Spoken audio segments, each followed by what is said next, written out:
ज्ञानतिमिरान्धस्य जनाशलाखया चक्षुरुन्मीलितं येन तस्मै श्रीगुरवे नमः।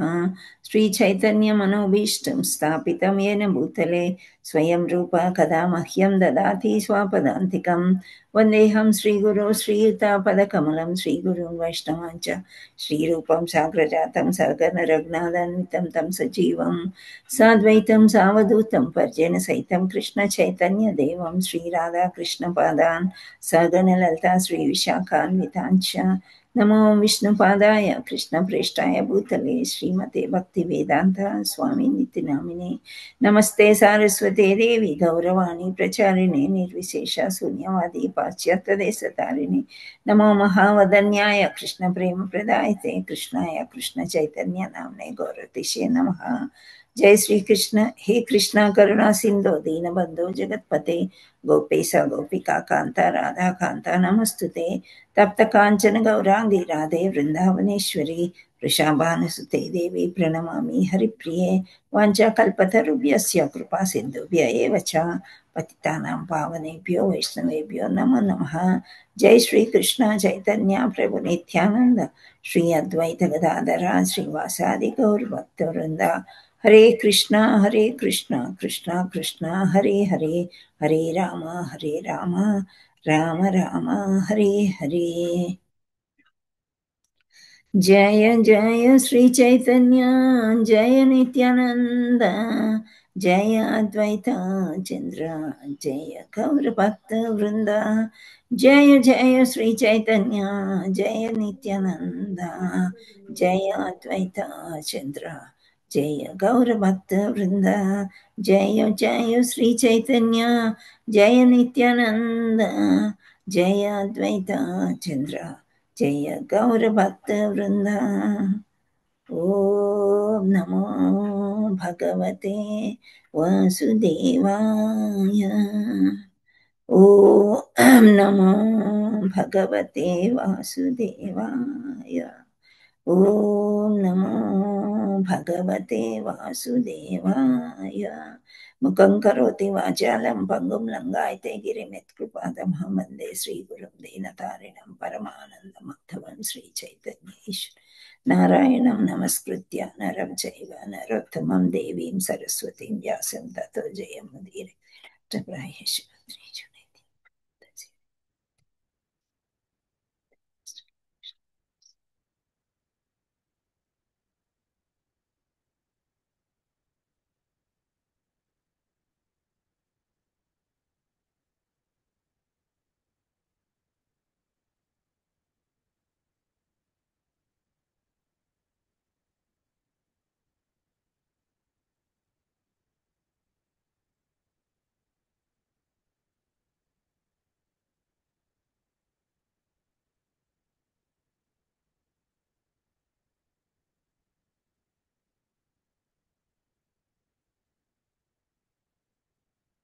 राधे राधे। श्री राधा मदन मोहन की जय। जगन्नाथ बलदेव सुभद्रा माई की जय। चैतन्य निताय की जय। प्रेमानंदे हरि हरि बोल। हरे कृष्ण माता जी। श्रील गुरुदेव जी। हरे कृष्ण अनिता माता जी। धन्यवाद प्रणाम। हरे कृष्ण माताजी దండోత్ ప్రణాం। धन्यवाद प्रणाम। సౌండ్ వినిపిస్తుందా అందరికి? yes mata వినపడుతుందండి। Thank you. So Hare Krishna. ఇంకా జాయిన్ అయిన వాళ్ళు చాలా మంది ఉన్నారు. జాయిన్ అయ్యే వాళ్ళు వి డోంట్ నో. సో మనము ఇక్కడ ఏం చూస్తున్నామంటే బృందావనానికి బలరాముని రాక. ఇదేనా chapter Sravani Mataji? Yes Mataji. Yeah, అంటే శనివారం నాడు మీరు ఒక చాప్టర్ చదువుకున్నారు కదా, ఎవరి గురించి చదివారు? మృగరాజు చరిత్రం చదివాం మాతాజీ. ఆయన చరిత్ర. సో నెక్స్ట్ ఇప్పుడు బృందావనానికి బలరాముడు రాక. సో బృందావనానికి బలరాముడు ఎందుకు వస్తాడు? వెళ్ళాలనిపిస్తుంది ఆయనకి. ఇప్పుడు మనం ఒక ఊర్లో చిన్నప్పుడంతా బాగా పెరిగాము, పెద్దగా అయ్యాము, ఎక్కడో సెటిల్ అయ్యాము. కానీ అప్పుడప్పుడు మనం పెరిగిన ఊరికి వెళ్ళాలని అనిపిస్తుంది కదా. అందులో ఇక్కడ ఎవరున్నారు అంటే బృందావనంలో వాళ్ళని పెంచిన తల్లిదండ్రులు ఉన్నారు కదా. ఎవరు? యశోదమాత, యశోదమ్మ. నందమహారాజ్. సో వీళ్ళని కూడా ఒకసారి చూసినట్లుంటది, బాగుంటది, వెళ్దాము. అప్పుడు వచ్చేసాము, మళ్ళీ వెళ్ళలేదు అనుకొని బలరాముడు. ఇంతకుముందు కృష్ణుడు కూడా వెళ్ళాలనిపిస్తుంది కానీ వాళ్ళు ఎంత ఏడుస్తున్నారో ఎలా ఉన్నారో ఏమో అని చెప్పేసి ఒకరిని పంపిస్తారు. ఎవరో ఒకరు కృష్ణుడు ఒకరిని పంపిస్తారు కదా. ఉద్ధవాని ఉద్ధవుడు. ఉద్ధవాన్ని పంపించినప్పుడు గోపికలు ఎంత ఏడుస్తారు, ఏమేమో చెప్తారు. రాధామాతాజీ కూడా అంటే రాధా ఆమె కూడా ఎన్నో బ్లేమ్ చేసి ఎంతో తిడుతూ ఉంటారు. ఆ తర్వాత గ్లోరిఫై చేస్తారు. చాలా పెద్ద చాప్టర్ మనము చదువుకున్నాం కదా. సో ఇప్పుడు కూడా సేమ్ అన్నమాట. బలరాముడు వస్తాడు. సో బలరాముడు వస్తే బలరాముని ఆహ్వానించే దానికి బదులు వెనకాల కృష్ణుడు ఉన్నాడేమో అని చాలా ఆతృతతో వాళ్ళు చూస్తూ ఉంటారనమాట. కానీ కృష్ణుడు ఉంటాడా అంటే ఉండడు. సో బలరాముడు ఎందుకు వచ్చాడు, ఏం చేశాడు, వచ్చి కృష్ణుడిలాగానే యాక్టింగ్ చేస్తూ ఉంటాడు అనమాట బలరాముడు. సో అందరికీ చాలా ఆనందం వేస్తుంది. సో బలరాముడు ఎందుకు వచ్చాడు అంటే మామూలుగా ఇక్కడ ఏం చెప్తున్నారంటే బృందావనానికి బలరాముని రాక అధ్యాయం ఒక పేరు. బలరామునికి తన పెంపుడు తల్లిదండ్రులకు నందమహారాజు యశోదాదేవిని సందర్శింపాలని తహతహ అధికమయ్యను. ఈ సమయానికి బలరాముడికి పెళ్ళైపోయిందా? ఇప్పుడు మనం చదువుకునే చాప్టర్కి ముందే అతనికి పెళ్ళి అయిందా? ఎస్ మాతాజీ. Very good. ఎవరితోనైంది? బలరాముడు భార్య పేరేంటి? నైస్, ఎస్, రేవతి మాతాజీతోని పెళ్లి జరుగుతుంది అనమాట. సో ఇక్కడ ఒక చిన్న విషయం ఏంటంటే బలరాముడు చాలా తెలుపు. ఎంత తెలుపు అంటే అసలు నీలిరంగు వస్త్రం వేసుకుంటాడు, పీతాంబరం ఏమో కృష్ణుడు వేసుకుంటాడు. సో ఆ నీలిరంగు పీతాంబరం వస్త్రం వేసుకున్నప్పుడు బలరాముడు ఎంత అట్లా మెరిసిపోతుంటాడు అనమాట. అయితే కృష్ణుడు నల్లగా ఉంటాడు కాబట్టి కాలి కాలి కాలు అని చెప్పేసి ఊరికే టీజ్ చేస్తూ ఉంటాడంట స్నేహితుల మధ్యలో అంతా కూడా. సో అలా చెప్పుకుంటారనమాట. సో బలరాముడు చాలా అందంగా ఉంటాడు, తెలుపు, ఎంతో మనోహరంగా ఉంటారు. అసలు యాక్చువల్లీ ఇద్దరు ఒకలాగే అనిపిస్తారు అందరికీ. ఈయన నలుపు, ఆయన తెలుపు లాగా అనమాట. సో మన విగ్రహాలు కూడా చూస్తూ ఉంటే చైతన్య, నితాయ్ ఇద్దరిని చూస్తే ఎవరెవరు అనేది తెలియదు. నెమలి పింఛంతోని కళ్ళ మీద ఎక్కడో ఒక దగ్గర నీలి రంగు మేకప్ వేస్తారు. దానివల్ల మనము ఈయన కృష్ణుడు, ఆయన నితాయ్ అని మనం చూస్తూ ఉంటాం. అంటే ఈ కలియుగంలో వాళ్ళు అలా ఉన్నారనమాట. చైతన్య మహాప్రభు, నిత్యానంద ప్రభు. నిత్యానంద ప్రభు అంటే బలరాముడు, చైతన్య మహాప్రభు అంటే శ్రీకృష్ణుడు. సో వీళ్ళిద్దరిని గుర్తించలేము. అందుచేత అన్ని గుళ్ళల్లో చూస్తే మనకి అసలు బలరాముడికి వీళ్ళకి రంగు తప్ప వేరే ఇది ఉండదన్నమాట. కానీ రేవతి మాతాజీ ముల్లోకాల్లో మంచి దేవత, మంచి పతివ్రత. ఆమె భీష్మించుకుని కూర్చుంటుంది, బలరాముని మాత్రమే చేసుకుంటానని చెప్పి. సో ఆమె చాలా నలుపు. రేవతి మాతాజీ నలుపు అనమాట. సో మనకి బృందావనంలో ఒక టెంపుల్ ఉంటుంది, అక్కడ మాత్రమే బలరాముడు నల్లగా కనిపిస్తాడు. ఎందుచేత అంటే ఆపోజిట్లో మనం చూసినట్లయితే రేవతి మాత ఉంటుంది. సో రేవతి మాత యొక్క నలుపు రంగు బలరాముడి మీద రిఫ్లెక్ట్ అయ్యి బలరాముడు నల్లగా కనిపిస్తాడట. చాలా బాగుంటుంది ఆ టెంపుల్. సో అక్కడ వెళ్ళి చూస్తారు అందరూ. అండ్ అక్కడ మనకి ఫ్యాన్ ఊపుతారు కదా, లైక్ వింజామర అరేంజ్మెంట్ ఉంటుంది. ఆ తాడు పట్టుకొని మనం కూడా వింజామర చాలా పెద్ద వింజామర అనమాట, ఫ్యాన్స్. తాడు పట్టుకొని మనం కూడా ఊపే అవకాశం మనకి అక్కడ దొరుకుతుంది అనమాట. సో ఇలాంటి బలరాముడికి చాలా ఇంకా ఎంత అంటే బలరాముడు కృష్ణుడు రెండు ఒక్కటే అసలు. సో వీళ్ళిద్దరూ కలిసి ఫుల్గా బృందావనంలో ఎంజాయ్ చేశారు. గోపికలతో కూడా సమంగా ఎంజాయ్ చేస్తారు. కృష్ణుడే ఎంజాయ్ చేసినట్టు మనం చదువుతాం కానీ ఇద్దరు ఎక్కడికి వెళ్ళినా తమ్ముడిని పట్టుకునే ఉంటాడు. బలరాముడు వదలడనమాట. సో అతనికి ఏమనిపించింది, పెళ్ళిళ్ళు అయిపోయినాయి. ఇక్కడ కూడా కృష్ణుడి పెళ్ళిళ్ళు అయినాయి కదా. ఎస్ మాతాజీ. ఎన్ని పెళ్ళిళ్ళు అయినాయి? కృష్ణుడికి ఎన్ని పెళ్ళిళ్ళు అయినాయి? 8 పెళ్లి 1108 మాతాజీ. 8 ఒరిజినల్ వైఫ్స్ అనుకోవచ్చు. ఆ తర్వాత 1000 ఇంకా కంసుని దగ్గర బందీలైన వాళ్ళు, కంసుని దగ్గర బందీలైన వాళ్ళు. వీళ్ళందరూ కూడా 1000 ఆ, 100 116. ఎంతమంది ఉంటారండి? 16,108 మాతాజీ. అది 16,000 అనుకుంటాం, 16,000 అన్నమాట. సో 16,100 మంది ఏమో వేరే వాళ్ళు, 8 మంది అసలైన వాళ్ళు అన్నమాట. సో వీళ్ళన్నీ ఇన్ని పెళ్ళిళ్ళు చేసుకున్నాక కృష్ణుడు రేవతి మాత అడుగుతుంది, చూసావా మీ తమ్ముడు మొన్నైతే రుక్మిణితో పెళ్ళైంది, సత్యభామని పట్టుకొచ్చాడు, జాంబవతిని పట్టుకొచ్చాడు అని అంటే, అప్పుడు బలరాముడు చెప్తాడన్నమాట, ఈ భౌతిక ప్రపంచంలో అలాంటి వీలు లేదు, అందరూ అలా చెయ్యలేరు, కృష్ణుడు వాళ్ళకి వరాలు ఇచ్చాడు కాబట్టి అలా జరిగింది. రేవతికి భయమేస్తుందంట, తమ్ముడు ఇలా ఉన్నాడు, అన్న కూడా ఇలా ఉంటాడేమో అని ఒకసారి అడుగుద్దంట. అడిగితే ఇలా చెప్తాడనమాట. మామూలుగా మనకు కూడా చదివాం కదా, ఇన్ని పెళ్ళిళ్ళు చేసుకున్న కృష్ణుల్లాగా ఎవరు ఉండలేరన్నమాట. క్షత్రియ కులంలో వివిధ అంటే ఎక్కువ వైఫ్స్ని చేసుకునేది వాళ్ళకు ఉన్నా సరే, కృష్ణుల్లాగా అయితే ఎవరు ట్రీట్ చేయలేరు. ఒక దగ్గర ఉంటే ఇంకో దగ్గర ఉండరు. రాజులు చాలా మంది, ఇప్పుడు దశరథ మహారాజుని తీసుకుంటే ఆయనకి ఎంతమంది వైఫ్స్?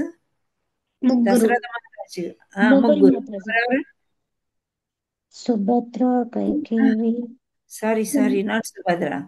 సుమిత్ర, కళ్యాణ సుమిత్ర, కైకేయి, మాతాజీ. కౌసల్య, కౌసల్య, కౌసల్య, సుమిత్ర, కైకేయి, సుమిత్ర, కౌసల్య పెద్దామ, తర్వాత కైకేయి, ఆ తర్వాత కైకేయి, సుమిత్ర. సో సుమిత్ర. ముగ్గురు అని మనం చెప్పుకుంటూ ఉంటాం, కానీ అసలు చరిత్రలో ఆయనకి 165 మంది ఉన్నారంట భార్యలు. మనం ఎక్కడ చూడం కదా. సో 365. రాముడికి ఒక అక్క ఉంది తెలుసా మీకు? శాంత మాతాజీ. మాతాజీ. శాంత. పురాణాల్లో కొన్ని ఉంటాయి, కానీ అవి మనకి పెద్దగా హైలైట్ అవ్వవు అనమాట. సో రాముడు పుట్టాలంటే ఆ అమ్మాయిని ఒక సన్యాసికి ఇచ్చి పెళ్లి చేసి వదిలేస్తేనే రాముడు వస్తాడు అని అంటారు. సో అది పురాణాల్లో అలా ఉంది.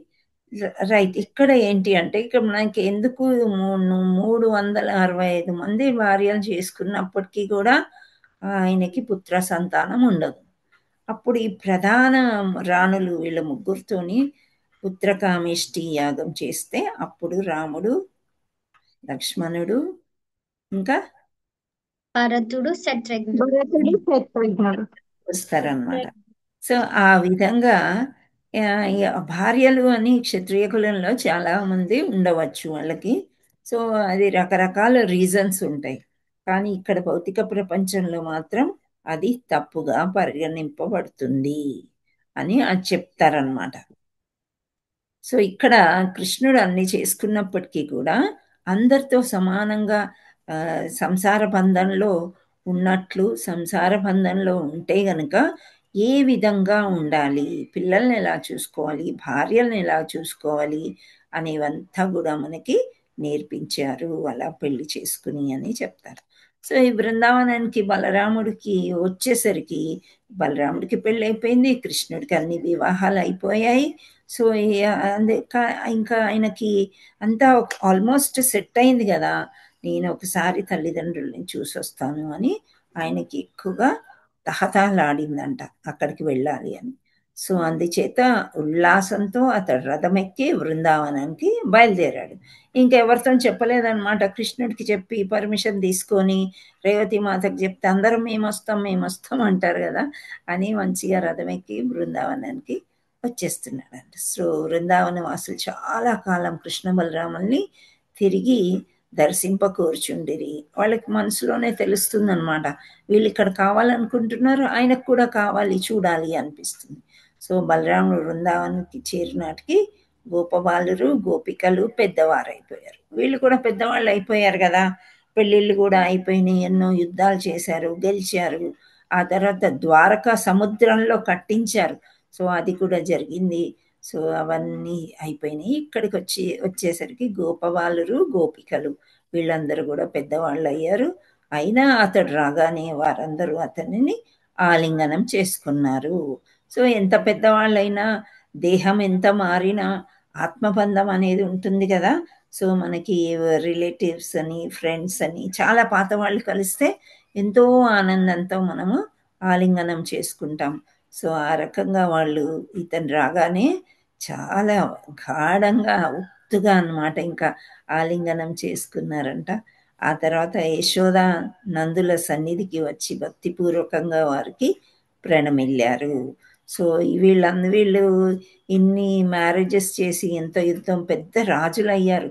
అయినప్పటికీ ఈ పల్లెటూరిని మర్చిపోయారేమో అని అనుకోకుండా చక్కగా వచ్చి వాళ్ళిద్దరికి భక్తిపూర్వకంగా కాళ్ళకి దండం పెట్టారు అన్నమాట. పెట్టి వాళ్ళ ఆశీర్వాదాలు తీసుకున్నారు. సో జగదీశ్వర అనగా ఈ జగత్తునంతటినీ కాపాడుచు ప్రతి జీవిని బ్రోచు చుండువాడ అని వారు అతనిని సంబోధించిరి. సో ఇన్ని మాయలు కుట్రలు అన్నీ జరుగుతూ ఉన్నాయి కదా. అప్పట్లో చూడండి న్యూస్ పేపర్స్ లేవు, టీవీ లేదు, వార్తలు తెలియాలంటే ఏమీ లేదు. కానీ మనుషుల ద్వారానే వ్యాపార రీత్యా కొందరు అటు ఇటు తిరుగుతూ ఉంటారు కదా మథురాకి.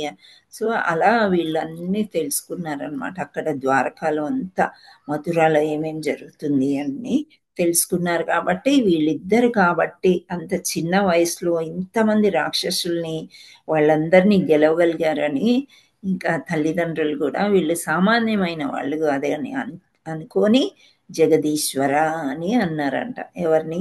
బలరాముని. జగదీశ్వర అంటే ప్రతి జీవిని చూసేవాడు, జగత్తుకి ఈశ్వరుడు అన్నమాట. అంటే జగాన్ని మొత్తం యూనివర్స్ని పరిపాలించేవాడు దేవాది దేవుడిలాగా అన్నట్లు వాళ్ళు అన్నారంట. అందుకు కారణం కృష్ణ బలరాములు ఇరువురు సృష్టి స్థితి లయలకు కారకులు. సో సృష్టించడానికి వీళ్ళే కారకులు, స్థిరంగా ఉండేది వీళ్ళే. అంటే పాస్ట్, ప్రజెంట్, ఫ్యూచర్ అన్నీ మొత్తం వీళ్ళే కాబట్టి వీళ్ళే కారకులని జగదీశ అని అన్నారంట. సో అయినను వారితో వియోగం వల్లనే యశోదన్న మిత్తి దుఃఖమును అనుభవించిరి. వాత్సల్యంతో వారు బలరాముని ఆలింగం చేసుకునిరి. సో ఇంత పెద్ద ఇప్పుడు మోడీ సంగతి ఎప్పుడైనా మీరు చూసుంటారు షార్ట్స్లోనూ ఎక్కడో ఒక దగ్గర. వాళ్ళ అమ్మగారు ఈ మధ్య పరమపదించినట్టున్నారు కదా. సో ఆయన వైఫ్ లేదు, ఎవ్వరు లేరు ఆయనకి, తల్లి ఒక్కదాన్నే ఆదరించేవాళ్ళు ఆయన. కానీ అంత పెద్దగైనా కానీ ఆమె నార్మల్ లైఫ్ ఎక్కడ పల్లెటూరులో ఎలాగ అట్లా ఉండేది కదా. ఈయనే వెళ్ళి దండవత్ అంటే ప్రణామం చేసి తల్లిని చూసుకుని వచ్చేవారు. ఇంత పెద్ద ప్రైమ్ మినిస్టరు ఇన్ని అంటే అన్ని దేశాలు తిరుగుతారు, అన్ని దేశాల్లో కూడా ఈయన చాలా మంచి పేరు వచ్చింది. అలా కానీ తల్లికి ఏంటి నా కొడుకే అని అనిపిస్తుంది కదా.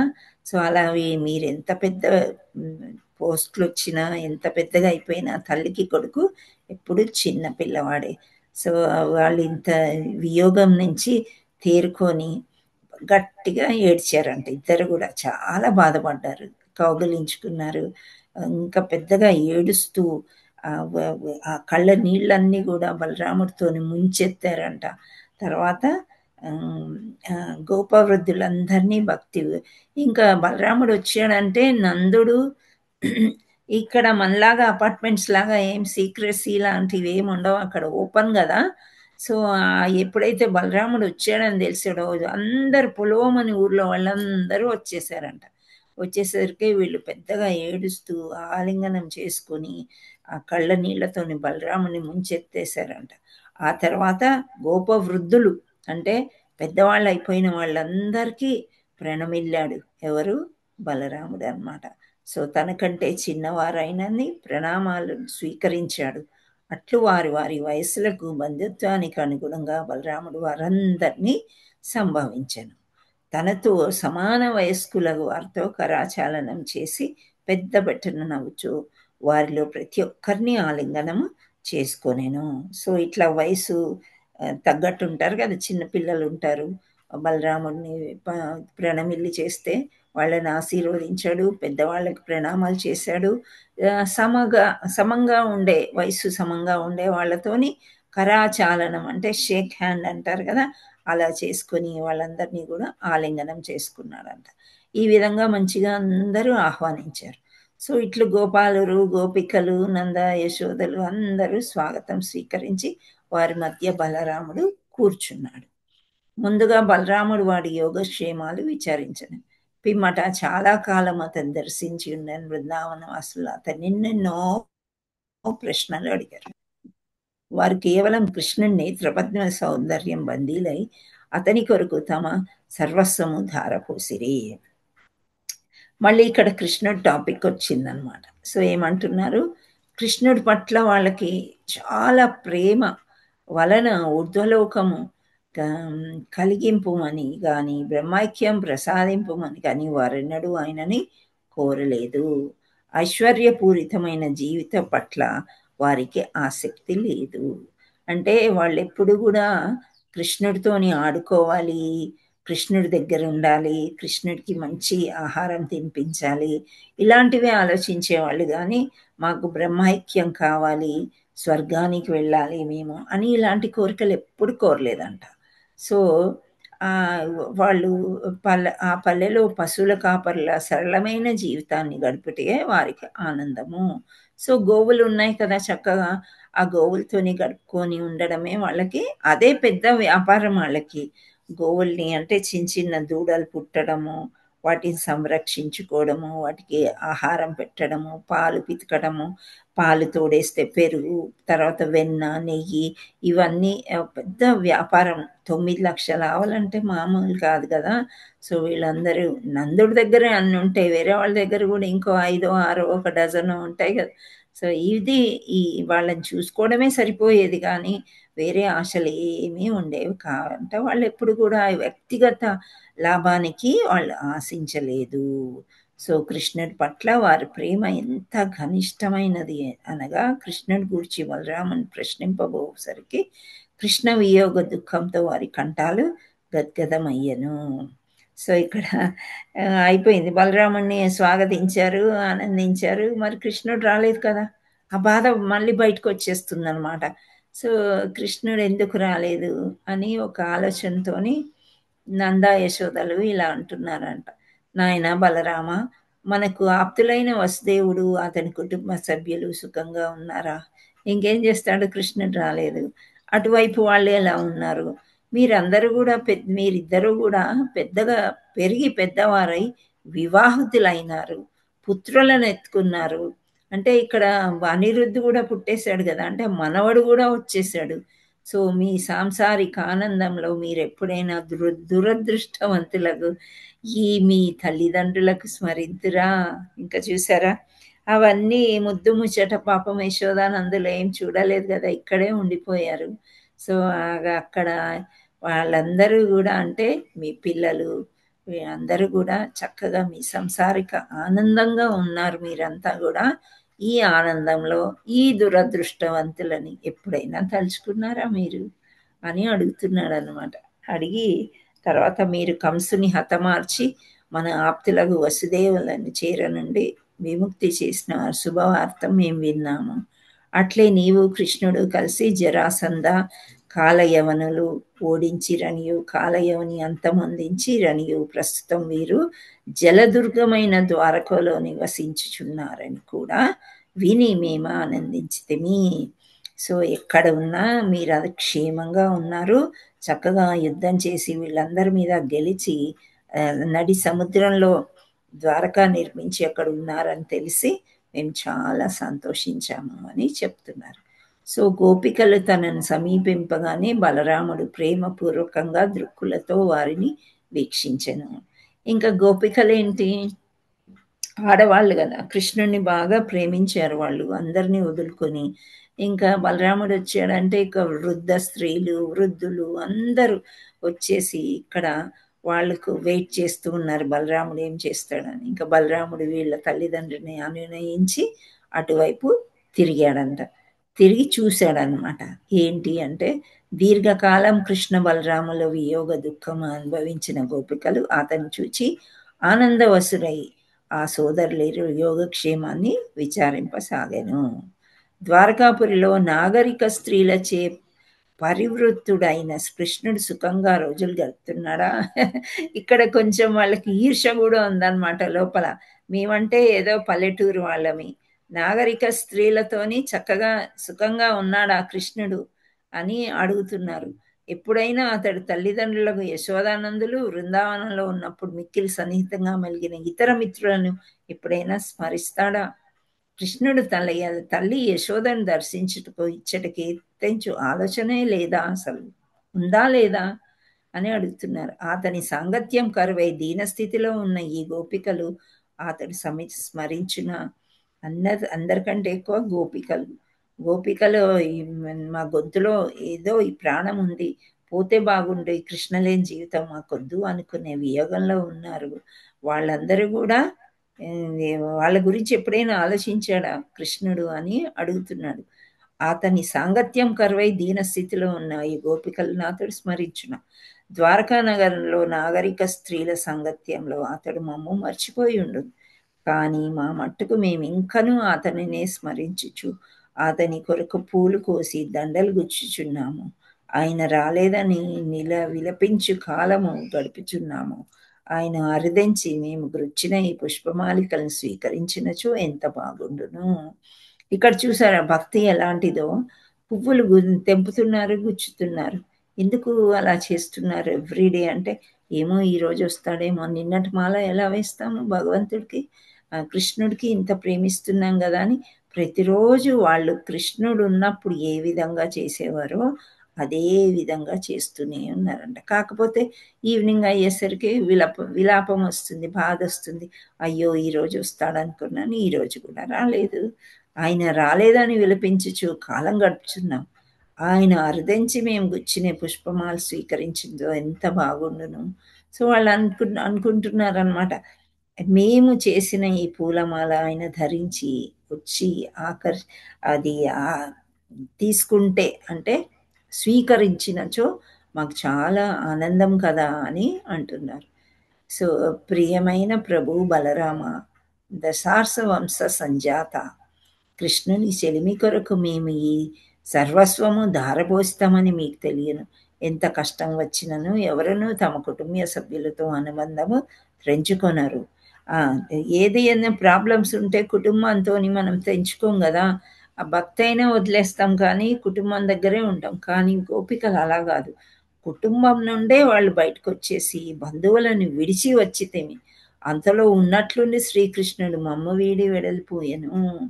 సో మనకి ఎంత అవమానం అయిపోయింది మాకు, ఏంటి మా లైఫ్ అని, మాకు ఇంత బాధను పెట్టి వెళ్ళిపోతాడు ఆ కృష్ణుడు అని అడుగుతున్నారనమాట. ఉద్ధవుడితో కూడా ఇట్లే అడిగాడు. మళ్ళీ ఇక్కడ ఎవరు వస్తే వాళ్ళకి ఇదే సమాధానం చెప్తారనమాట వాళ్ళు. అంతలో ఉన్నట్లుండి కృష్ణుడు మమ్మ వీడి వెడలిపోయాను, మాతో ఏర్పడిన సన్నిహిత సంబంధాన్ని అవలీలగా తెంచుకొని దూరదేశాలకి వెళ్ళిపోయాను. కానీ అతడు చాలా గడుసువాడు, ధీమంతుడు. మళ్ళీ ఈ కోపంలో ఈ బాధలో కూడా మళ్ళీ పొగుడుతున్నారు ఏమని, చాలా గడుసువాడు, ధీమంతుడు, తీయగా మాట్లాడు, నేర్పుగలవాడు. అతడు ఇట్లా, నేను ప్రియమైన గోపికలారా మీరు బాధ చెందవలదు, మీరు నాకు చేసిన పరిచర్య రుణము నేను ఎన్నటికీ తీర్చుకోజాలను అని చెప్తున్నారని అని చెప్పేవాడంట. సో ఎక్కడ పోతాడులే కృష్ణుడు, మనం ఇంతగా ప్రేమించి మనకంటే ఎక్కువ ఎవరుంటారు ప్రేమించే వాళ్ళు అనుకుంటారు. స్త్రీలు ఎప్పుడు కూడా అలాగే అనుకుంటారు అనమాట. మనతోనే ఉండాలి అని భర్త కానీ ప్రియుడు కానీ వాళ్ళకే వశమై ఉండాలి అని కోరుకుంటారు. కానీ మళ్ళీ ఏమంటున్నారు, ఎన్ని చెప్పినా మేము స్త్రీలము, మేము అతని మాటలు నమ్మకుండా ఎట్లుండగలము. స్త్రీలు నమ్ముతారు నిజంగానే, కానీ ఇప్పుడు అతడు పలికిన తేనె పలుకులు మమ్మ వంచుటకే అని బోధపడినది. ఇప్పుడు మనసులో బాధ ఉంది, చాలా బాధ ఉంది. ఆ బాధ అంతా చాలా ఆప్తులు వచ్చినప్పుడు అదంతా బయటపడిపోతుంది అనమాట. సో వాళ్ళు బాధలో అన్న మాటల్ని ఎవరం కూడా మనం పట్టించుకోకూడదు. మన భౌతిక ప్రపంచంలో ఇప్పుడు కూడా అదే జరుగుతూ ఉంటుంది. అరే ఇందాక బాగానే ఉంది కదా, ఇప్పుడు నీతో అంత ఎందుకు ఏడ్చింది అని అంటే ఆప్తుల ముందు అలా ఉంటుంది. అదే వేరే గెస్ట్లు లాంటి వాళ్ళు వస్తారు కదా, వాళ్ళతోనే ఎందుకు ఏడుస్తారు. బాగున్నాడా, మీరు బాగున్నారా, కృష్ణుడు ఎలా ఉన్నాడు, బలరాములు ఎలా ఉన్నారు, మేమందరం ఇక్కడ బాగానే ఉన్నాం, అంతవరకే మాట్లాడతారు. కానీ బలరాముడు చాలా ఆప్తుడు కదా, ఈక్వల్ టు కృష్ణ.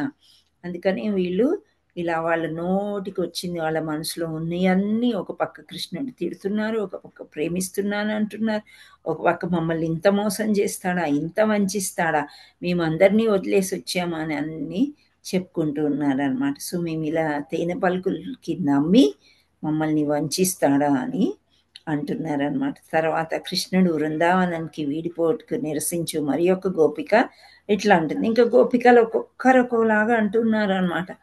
ప్రియమైన బలరామ, నిజమే మేము పల్లెపడుచులము, కృష్ణుడు మమ్మ అవలీలగా వంచగలిగాను, కానీ ద్వారకాల స్త్రీల సంగతి ఏంటి?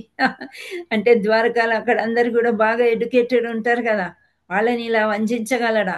వాళ్ళ సంగతి ఏంటి? వారు మా అంత బుద్ధిహీనులు కారు, పల్లెపడుచులమైన మమ్మ కృష్ణుడు వంచవచ్చును, కానీ ద్వారకాల స్త్రీలు మిక్కిలి బుద్ధిశాలులు, వారిని కృష్ణుడు వంచి తన పలుకులకు విశ్వసించినట్లు చేయగలిగినచో అప్పుడు నేను ఆశ్చర్యపడుదును. సో ఇక్కడ ఒక చెలికత్త అంటుంది, మమ్మల్ని కాబట్టి ఇలా చేశాడు, కానీ సిటీలో అందరూ కూడా బాగా క్లెవర్గా ఉంటారు, చాలా బాగా ఉంటారు, వాళ్ళేమంత తొందరగా పడిపోరు కృష్ణుని మాటలకి, వాళ్ళని కూడా పడేస్తే అప్పుడు నేను నిజంగానే ఆశ్చర్యపడతాను అని చెప్తుందంట అనమాట. సో ఇంకో గోపిక ఏమంటుంది, చెలికాడ మాటలతో గారడీ చేయుటలో కృష్ణుడు కడు నేర్పరి, ఆ విద్యలో అతన్ని ఎవ్వరూ ఓడించలేరు, అతడు కడు అందమైన తీయని మాటలు సృష్టించి ఏ స్త్రీ హృదయాన్నైనా హరింపగలడు, దానితో పాటు మిక్కిలి ఆకర్షణకం మందహాసం చేయి విద్యలో అతడు గొప్ప నైపుణ్యం ఆర్జించను, అతని దరహాసాల్ని చూసి స్త్రీలు వెర్రెత్తిపోచుదురు, ఎట్టి సంకోచం లేకుండా తమను తాము అతనికి అర్పించుకొందురు. సో ఇక్కడ ఈ స్త్రీ మాత్రం, ఈ గోపిక చాలా చక్కగా చెప్పింది. ఏమని చెప్తుంది, అదంతా గారడి అని మనం అనుకుంటాము, కానీ గారడి అందరు చేయలేరు. అతను క్రీగంట చూస్తే, కళ్ళతోని ఇలా చూస్తే, ఒక గోపికతో ఉంటూ కూడా ఇంకో గోపికని కవ్వింపగలడు ఆయన. సో అంత నైపుణ్యం ఉండి, సో మందహాసం అంటే లైట్గా చిరునవ్వు అనమాట. సో ఒక పురుషుడు ఒక చిరునవ్వున ఒక అందమైన స్త్రీతో చేశాడు అని అంటే naturally that attraction will come అనమాట. సో స్త్రీలు వెర్రెత్తిపోదురంట ఆయన దరహాసాన్ని చూస్తే. సో ఏ సంకోచం లేదు ఆయన చేసే చేష్టలకి, ఆయన ఉండే అందానికి, వీటికన్నిటికీ కూడా స్త్రీలు తమకు తామే కృష్ణుడికి అర్పించుకుందురు అని ఒక ఆమె అంటుందన్నమాట. ఇంకో గోపిక ఏమంటుందంటే, ప్రసంగించడం ఆయన వల్ల మనం మాట్లాడుకోవడం వల్ల లాభం ఏంటి, ఇక్కడ ఏం ప్రయోజనం లేదు. సో నీవు మాతో మాట్లాడదలిచినచో మరేదైనా విషయం మాట్లాడు, కానీ కఠోర హృదయ అయిన కృష్ణుడు మేము లేకుండా సుఖంగా జీవించుచున్నప్పుడు మేము మాత్రం కృష్ణుడు లేకుండా ఎలా సుఖంగా గడపగలము?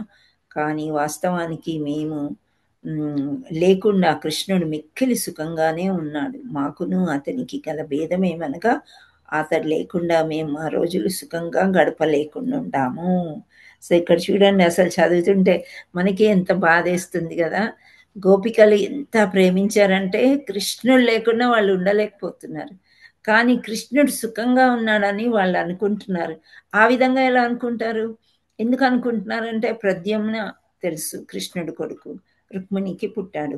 ఓకే, అంటే వీళ్ళు సుఖంగా దాంపత్య జీవితం అంతా బాగానే ఉంది కాబట్టి కొడుకు పుట్టు, ఆ కొడుకుకి ఇంకో కొడుకు అనిరుద్ధు పుట్టు, అనిరుద్ధ్ వివాహం కూడా అయిపోయింది.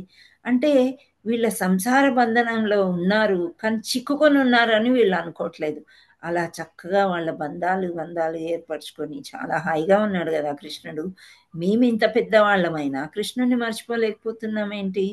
ఇంత ఘోరంగా మమ్మల్ని వంచాడు అని ఆయన సుఖంగా ఉన్నాడు, ఆయన కుటుంబం సుఖంగా ఉంది, కానీ ఆ కఠోర హృదయస్థుడు కృష్ణుడు అని అతని మీద బాణం వేసి వీళ్ళు ఆ రోజులు మాకు గడవట్లేదు అని బాధతో చెప్తున్నారనమాట. సో ఈ విధంగా ప్రసంగించు చుండగా క్రమంగా వారిలో భక్త్యావేశం మిక్కుటమయ్యను.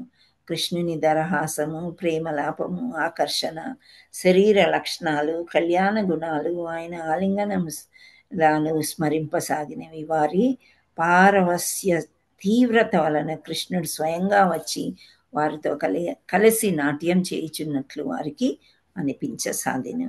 కృష్ణుడు మధుర స్మృతుల వలన వారు అశ్రువులను ఆపుకొని చాలక అహేతుకంగా రోదింపసాగిరి. సో వాళ్ళకి ఏంటంటే కళ్ళల్లో దారాలు దారాలు వచ్చేస్తున్నాయి. ఈ ఎంత నిందించినా ఏమి చేసినా ప్రేమ ఉప్పొంగిపోతుంది కానీ నిజంగా వాళ్ళు కృష్ణుడు కఠోర హృదయుడు ఇవన్నీ వాళ్ళ మనసులోంచి అనలేదన్నమాట. సో ఆ మధుర స్మృతులకి వెళ్ళిపోయారు వాళ్ళు. ఇప్పుడేమో పెద్దవాళ్ళు అయ్యారు కదా, అప్పుడు చిన్నగా ఉన్నారు, యవ్వనంలో ఉన్నారు. యవ్వనం కంటే ఇంకా చిన్నగానే ఉన్నారు, 10 సంవత్సరాలు 9, 8 అలా ఉండేవారు. సో ఆ వయసులో వాళ్ళు రాసలీలలు అవన్నీ ఎలా ఎంజాయ్ చేశారు, అవన్నీ మధుర స్మృతులని తలుచుకుంటూ తలుచుకుంటూ ఇంకా ఇప్పుడు మళ్ళీ కృష్ణుడు రాడు కదా, ఇక్కడ కృష్ణుడు లేడు కదా అని వాళ్ళు ఇంకా ఎక్కువ రోదింపసాగారు, ఏడుస్తూనే ఉన్నారంట. కృష్ణుని పట్ల గోపికలు గల ఉత్కంఠమైన ప్రేమ బలరాముడికి తెలుసు. ఎందుకంటే బలరాముడు అక్కడే ఉండేవాడు కదా. బలరాముడు కంటే కూడా కృష్ణుడు అంటే చాలా ఇష్టం అన్నమాట వీళ్ళకి. సో అందుచే అతడు వారిని అనునయింపసాగెను. ఎవరికైనా నచ్చజెప్పుటలో అతలు మిక్కిరి నేర్పరి. సో బలరాముని అందరూ బలరాం దావు అని అంటే ఒక అన్నయ్య, పెద్ద అన్నయ్య లాగా చూసేవాడు అనమాట. కృష్ణుడు ఎవరినైనా గిల్లి కజ్జాలాడినా కొట్లాడినా ఏవి చేసినా కానీ బలరాముడికి వచ్చి చెప్పుకునేవాళ్ళు వీళ్ళు. అయితే ఇంకా బలరాముడికి అర్థమైంది, లేదు వీళ్ళని వదిలేస్తే ఇంకా వీళ్ళు ఇట్లాగే ఏడుస్తూనే ఉంటారు కృష్ణుని తలుచుకొని అని చెప్పేసి ఆయన అంటే వాళ్ళని సముదాయించడము చేస్తున్నాడంట. సో ఎవరికైనా నచ్చ చెప్పడంలో ఆయన మిక్కిలి నేర్పరి అని చెప్తున్నాడు. అందరికంటే పెద్దవాడు గోపీస్లో కూడా, గోపికల్లో అందరిలో. సో ఇతను అందరికీ ఏం చేయాలో చేయడానికి నేర్పరి అని చెప్తున్నారు. సో గోపికల పట్ల అమిత గౌరవం ప్రదర్శించుచు మిక్కిలి నేర్పుతో శ్రీకృష్ణుడి కథలు నడుపుచు గోపికలను ఆయన శాంతపరచెను. సో ఇప్పుడు మనము వాళ్ళేమో కృష్ణుని నిందించారు, కృష్ణుని మధుర స్మృతిలోకి వెళ్ళిపోయాడు. అప్పుడు ఆ జోక్స్ అనేవి ఉంటాయి కదా మన ఫ్రెండ్స్లో, అవన్నీ కూడా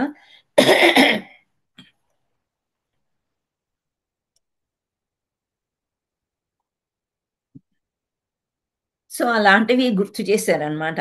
మనం తొక్కుడు బిళ్ళ ఆడేటప్పుడు ఇలా జరిగింది, అప్పుడు ఇలా జరిగింది, కృష్ణుని మనం ఇలా ఏడిపించాము, ఇవన్నీ కూడా ఆయన చెప్తూ చెప్తూ మిక్కిలి నేర్పుతో కృష్ణుడి కథలు, ఎక్కడైతే కృష్ణుడిని ఓడించారో వీళ్ళు, ఎక్కడైతే కృష్ణుడితోని చాలా సంతోషంగా గడిపారో అవన్నీ కూడా ఒక్కొక్కటి స్టోరీ లాగా చెప్పుకుంటూ వాళ్ళని శాంతపరిచాడంట. అంటే ఈ బలరాముడు కూడా కృష్ణుడిలాగే ఉన్నాడు అనే మనసులోకి వాళ్ళకి వచ్చేసింది అనమాట. ఇంకా సో కృష్ణుడు రాకపోయినా బలరాముడు మనల్ని ఇలా ఇంత బాగా శాంతపరుస్తున్నాడు కదా అని శాంతంగా అయిపోయారంట. సో బృందావనంలో గోపికలకు తృప్తి చేకూరుస్తూ బలరాముడు 2 నెలలు అక్కడ ఉండిపోయాడు అనమాట. చైత్రము ఇంకా వైశాఖ మాసాలంట. మంచి చైత్రమాసంలో బిగినింగ్ కదా, ఫస్ట్ మంత్.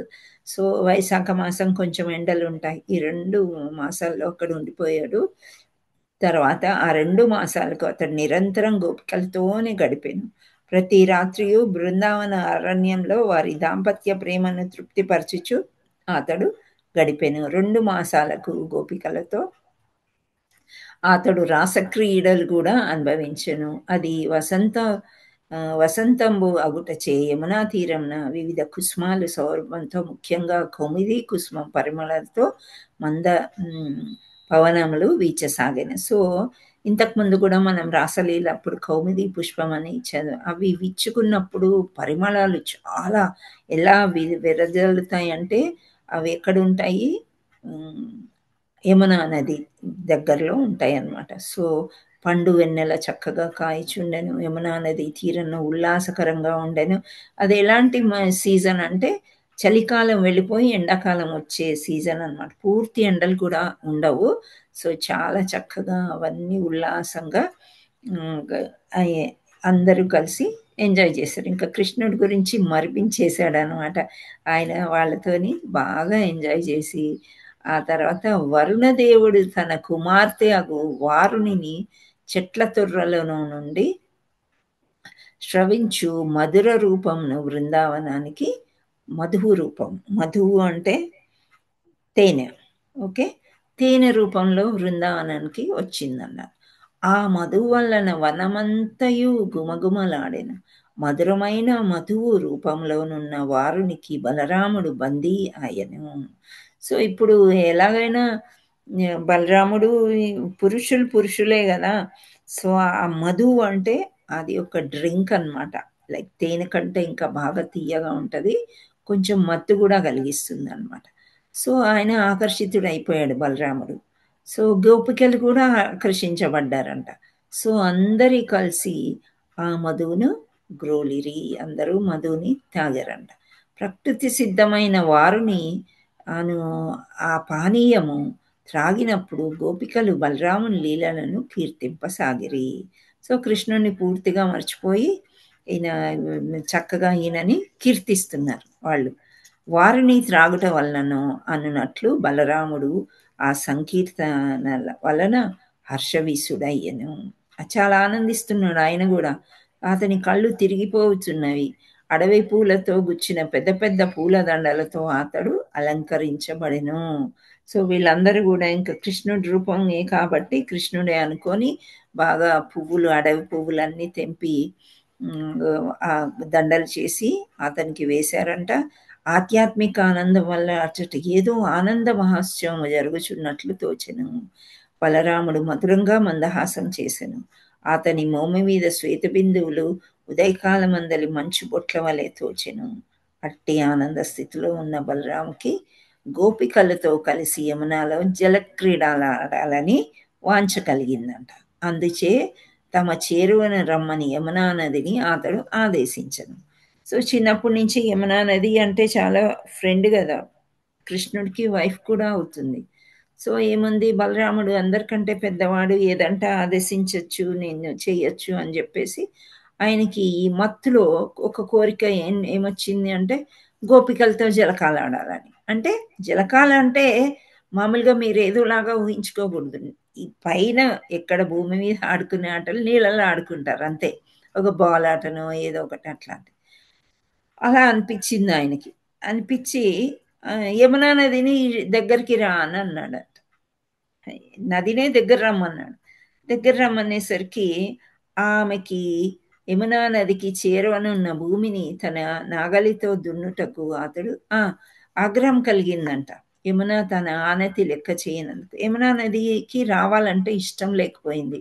ఎందుచేత అంటే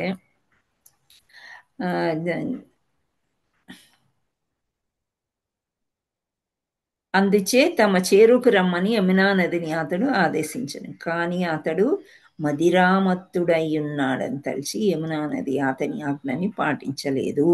సో మామూలుగా పిలిస్తే బలరాం దావు అనుకొని వచ్చేస్తుంది, కానీ ఇతను మత్తులో ఉన్నాడు, వాళ్ళందరూ కూడా మత్తులో ఉన్నారు, ఏ తప్పు జరిగినా కానీ బాగోదు అని ఆమె రాలేదంట. రాకపోయేసరికి బలరాముడికి కోపం వచ్చేసింది, ఆగ్రహం కలిగింది. వెంటనే యమునా నదికి చేరనున్న భూమిని తన నాగలితో దున్నుటకు అతడు పూనుకొనెను. ఇప్పుడు ఒక నది దగ్గర లోవర్గా మనం ఏదైనా తవ్వామనుకోండి, లో లెవెల్లో ఏమవుతుంది, ఆ నీరంతా అటు ప్రవహిస్తుంది కదా. సో ఆయన ఏం చేశాడు, నాగలితో ఇలా ఇలా గీతలు గీసి నువ్వు ఎలా రావో నేను చూస్తాను, నువ్వు నదిలాగా ఎక్కడ ఉంటావు, చిన్న చిన్న పాయలు అయిపోతావు నువ్వు అని చెప్పేసి శపించడానికి రెడీ అయిపోయాడు అనమాట. సో భూమిని నాగలితో దున్నుట అతడు బలరాముడు 2 ఆయుధాలు కలవు, ఒకటేమో హలము నాగలి, రెండవది గద. సో ఏది అవసరమైనప్పుడు అది ప్రయోగిస్తాడంట ఆయన. సో ఈసారి యమునను బలాత్కారంగా తమ చెంతకు వచ్చినట్లు చేయుటకై హలాయుధంను ఉపయోగించెను. యమున తన ఆజ్ఞను పాటింపనందుకు ఆమెను అతడు దండింపదలిచెను. సో ఇలా చేయడమే కాకుండా ఇంకా ఏదైనా పనిష్మెంట్ ఇద్దాము అని అనుకున్నారంట. ఓయి దుష్టురాల యమున, నీవు నా ఆజ్ఞను లెక్క చేయలేదు, నేను నీ గుణపాఠం నేర్పేదను, నాగలితో బలాత్కారంగా నిన్ను ఇచ్చటికి రప్పించేదను, 100 పాయలుగా నిన్ను చీల్చేదను. సో ఒక నది చక్కగా ఒక దగ్గర ఉంది, ప్రవహిస్తుంది అంటే ఎంతో ఆకర్షణీయంగా ఉంటుంది. దాన్ని చిన్న చిన్న పాయలు చేస్తే కొన్ని పాయలు ఎండిపోతాయి, కొన్ని ఎండిపోవు, కొన్నిట్లోకి నీరు వస్తుంది, కళావిహీనంగా తయారైపోతుంది. సో ఇతని కోపం వచ్చేసి 100 పాయలుగా చేస్తాను చూడు అని అన్నాడంట. అప్పుడు యమునాదేవికి అర్థమైపోయింది, అమ్మో నిజంగానే ఇతనికి చాలా కోపం వచ్చేసింది, ఆయన శక్తి సామర్థ్యాలు అపారము అని ఆవిడికి భయమేసింది అనమాట. భయమేసి ప్రార్థించేసింది, ప్రియమైన బలరామ, నీవు మిక్కిలి శక్తివంతుడు, సర్వజన ఆనందదాయకుడు, దురదృష్టవశం నీ మహత్వ మరచి నీకు అవజ్ఞ చేసి తిని, ఇప్పుడు నా తప్పు తెలిసినది, అంశావతారంగా శేషరూపం దాల్చి సమస్త జగత్తు నీవు భరించుచున్నావని నాకు గుర్తు వచ్చింది. శేష రూపము అనంటే అనంత శేషుడు. ఎవరు? బలరాముడు. పెద్ద పాము అన్నమాట. ఆ పాము పడగ వేసుకుని అనంత శేషము అనంటే ఎవరు? ఆ శేష రూపము అనంటే మొత్తం జగత్తునే ఆయన భరిస్తున్నాడు. జగత్ అంటే కృష్ణుడు. సో ఈ జగత్తుని భరించేవాడివి నువ్వు అని నేను మర్చిపోయాను అని అంటుంది ఆవిడ. నా తప్పు నేను తెలుసుకున్నాను. సో ఈ జగత్తుని భరించేవాడు ఎంత ఎంత అంటే పోషకుడవి నువ్వే. సో ప్రియమైన దేవాది దేవ, నీ షడైశ్వర్య సంపన్నుడవు నువ్వు. నీ నేను నీ సర్వశక్తి మత్యంను విస్మరించి పొరపాటున నీ పట్ల అవిధేయత చూపి తిని, నేను అపరాధిని అయినను ప్రభు, నేను నిన్ను శరణు వేడుకుచున్నాను. నీ భక్తుల పట్ల నీ కమితా వాత్సల్యము అవాజ్యమైన నీ కరుణతో నా అపరాధాన్ని మన్నించి నాకు విముక్తి కలిగింపుము. ఇలా ప్రార్థించిందనమాట. సో ఫస్ట్ భయపడిపోయింది, ఆ తర్వాత నెమ్మదిగా ఆయన్ని పొగిడింది. ఒక జగత్తునే మోసే అంత ధీరుడవు నువ్వు, నేనెంత వెర్రిదానిని, నువ్వు చెప్పగానే వినకుండా అని అట్లు ఆమె ఆత్మసమర్పణ చేసుకొని క్షమ అడిగిందనమాట. సో క్షమాభిక్ష లభించింది. ఆ తర్వాత ఈయన క్షమిస్తాడు. క్షమించిన తర్వాత యమునా నది దగ్గరికి వచ్చింది. వచ్చేసరికి బలరాముడు మదించిన ఏనుగులాగా ఆడ ఏనుగులతో కలిసి విహరించినట్లుగా గోపికలతో కలిసి యథేచ్ఛంగా జలక్రీడల్లో ఆనందించాడు. చాలాసేపు అట్లా జలక్రీడలు సలిపి ఆయన తీరానికి రాగానే ఒక భాగ్యదేవత వచ్చి ఒక నీలి వస్త్రాన్ని, ఒక సువర్ణ కంఠాహారం ఆయనకి అర్పించను. బలరామ ఆ నీలి దుస్తులు ధరించి స్వర్ణాభూషాలతో అలంకృతుడై అందరినూ ఆకర్షించను. బలరాముని శరీర ఛాయ తెలుపు, ఉచితమైన దుస్తులు భూషణాలు ధరించి బలరాముడు దేవేంద్రుని ఐరావతం గజం వలె తోచెను. సో దేవేంద్రుడు అంటే ఇంద్రుడు అనమాట, ఇంద్రలోకంలో ఉండే రాజు. అతని గజము ఐరావతం చాలా తెల్లగా ఉంటుందన్నమాట. ఆ గజాన్ని అలంకరిస్తే ఏ విధంగా ఉండేనో అలా అనిపించిందంట. సో బలరాముడు నాగలి కొసతో చీల్చబడిన నేటికి యమునా నది అనేక పాయలుగా కనిపించును. యమునా నది యొక్క ఈ వేరు పాయలు నేటికి బలరాముని సర్వశక్తి మత్యమును చాటుచున్నవి. బలరాముడు గోపికలు 2 నెలల పాటు ప్రతి రాత్రియు ఆధ్యాత్మిక శృంగార క్రీడలలో గడిపిరి. కాలం అతి శీఘ్రంగా గడిచెను. ఆ 2 నెలలు ఒకే రాత్రి వలె గడిచిపోయినాయి. బలరాముడి సన్నిధిలో గోపికలు, బృందావనవాసులు పూర్వము ఆ 2 సోదరులు అచ్చట నివసించినప్పుడు పొందినంత ఆనందము పొందిరి. సో చివరికి వాళ్ళందరితో కూడా బాగా ఎంజాయ్ చేసి వాళ్ళని కృష్ణుడి కంటే ఇంకా ఎక్కువ ఎంజాయ్ చేద్దామని చేశారు. ఇవన్నీ ఎంజాయ్మెంట్ ఎటువంటివి? ఆధ్యాత్మికము అని అన్నారు. సో మనం వేరే విధంగా అర్థం చేసుకోవడం కాదు. చక్కగా ప్రతి రాత్రి కూడా వెన్నెల రాత్రుల్లో యమునా తీరంలో ఆ పువ్వులతోని, పుష్పాలతోని, పళ్ళతోని చాలా బాగా చిన్నప్పుడు ఏ విధంగా ఎంజాయ్ చేశారో అలా అన్నమాట. ఇప్పుడు అందరం మనం కూడా అట్లే చేస్తున్నాం కదా. ఏదో 10th క్లాస్ గ్రూప్స్ అని, డిగ్రీ కాలేజ్ గ్రూప్స్ అని అలా మనం చేరి మళ్ళీ కూడా పూర్వకాలం స్మృతులన్నీ దగ్గరికి తెచ్చుకుని కొంతసేపు ఆనందించి గెట్ టుగెదర్స్ అని ఈ మధ్య బాగా ఎక్కువైపోయింది. స్కూల్ ఫ్రెండ్స్ అనేది గ్రూప్స్. అలా వీళ్ళు కూడా చక్కగా ఎంజాయ్ చేసి చిన్నప్పుడు అన్నీ తలుచుకున్నారంట. ఎంత బాగుంది కదా, చాలా బాగుంది. సో బృందావనానికి బలరాముని రాక అను దశమస్కందంలో 64వ అధ్యాయం భక్తి వేదాంత స్వామి భాష్యము సమాప్తము. శ్రీల ప్రభుపాద్ కీ జై, గురు మహారాజ్ కీ జై. హరే కృష్ణ కృష్ణ కృష్ణ హరే హరే, హరే రామ రామ రామ హరే హరే. హరే కృష్ణ మాతాజీ సెన్ ప్రభుజీ నచ్చిందా మీకు? నచ్చింది Mataji. Hare Krishna. Thank you all so much. బాగుంది మాతాజీ స్టోరీ. స్టోరీ అంటే ఎక్కువ డైలాగ్స్ ఉంటాయి కదా, సో చదవాల్సి వస్తుంది వాళ్ళు ఏమన్నారు అని. కానీ ఈ గోపికల యొక్క బాధ ఎంత బాధ ఉంటుంది, వియోగంలో చాలా బాధ ఉంటుంది. ఆ వియోగాన్ని అంతా బలరాముడు పోగొట్టేశాడు. 2 నెలల్లో ఇట్లా చూస్తూ చూస్తూ గడిచిపోయినాయి. తెల్లవారింది ఎప్పుడా, రాత్రి అయింది ఎప్పుడా, బలరాముడితో ఎప్పుడు ఆడుకోవాలా, ఇదే సరిపోయింది వాళ్ళకి. ఇదే ఫర్గాట్ దేర్ ఏజ్ అన్నమాట. మర్చిపోయి చక్కగా ఆడుకున్నారు అందరు కూడా. ఇంకేమైనా ప్రశ్న